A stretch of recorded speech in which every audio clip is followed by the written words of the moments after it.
This is Money Matters.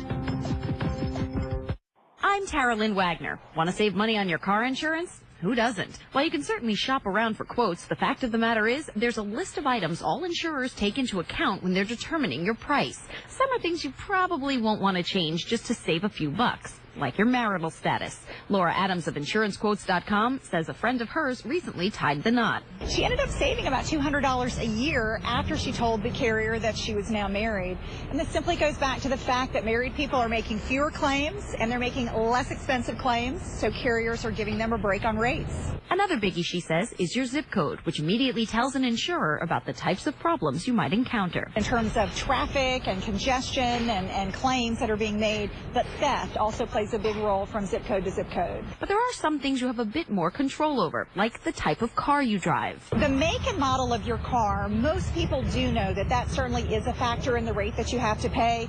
Bottom line, it costs more to insure a sports car than a minivan. Another thing you probably know is that bundling can also save you a bundle. If you've got a home policy and a car policy with two separate carriers, bundling them under one carrier can give you substantial savings, as much as 15% on average nationwide.